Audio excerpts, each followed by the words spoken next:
আসসালামু আলাইকুম। কথা বললে কথা আর না বললেই লাগে ব্যথা।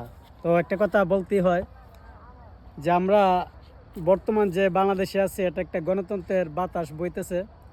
এটার কারণ কি? আসলে এর কারণটা আপনি জানেন?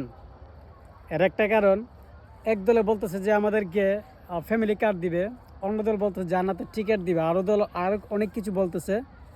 তো যে দল যেটাই বলুক না কেন, তারা কিন্তু অ্যাকচুয়ালি আমাদেরকে সুবিধার কথা বলতেছে। ঠিক আছে, যে আমি একটা সুবিধা দেব, অন্য রাজনৈতিক দল বলতেছে যে আমি আর একটা সুবিধা দেব। এই যে সুবিধা দেওয়ার যে একটা চলছে, একটা টেন্ডেন্সি, প্রবণতা কাজ করতেছে আমাদের বাংলাদেশে। তো এটা দিয়ে প্রমাণ হয় যে বর্তমানে বাংলাদেশ একটা গণতান্ত্রিক রাষ্ট্র। এর আগে আমরা যেটা 17 বছর দেখছিলাম যে বিদেশে যে তাকে তার ভোটটাও কিন্তু কোনো না কোনো মাধ্যমে একজন দিয়ে দিছে, মৃত ব্যক্তির ভোটটাও দিয়ে দিছে।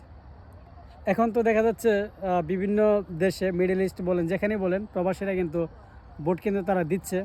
হ্যাঁ, তাহলে কিন্তু এটা কিন্তু একটা ভালো দিক যে তাদের ভোটটা তারা বিদেশ থেকে কিন্তু দিতে পারতেছে। এই যে একটা সুন্দর সিস্টেম, এবং বাংলাদেশে যে বিভিন্ন দল আমাদেরকে অফার করছে যে আমি এটা দিব, ওইটা দিব, এই যে সুন্দর একটা সিস্টেম, সেই সিস্টেমটা কিন্তু আমরা এখন পাচ্ছি। তো আমরা এটাই কামনা করি, যে দলই যাক, ইট ডাজন্ট ম্যাটার। কিন্তু এই যে আমাদের যে স্বাধীনতা, আমি ভোট দেওয়ার যে স্বাধীনতা, এটা যে 17 বছর ছিল না, আর এটা যে বর্তমানে আছে, বর্তমানে যেটা হয়েছে, এটাই অনেক কিছু আমার কাছে মনে হয়। ধন্যবাদ সবাইকে, ভালো থাকুন।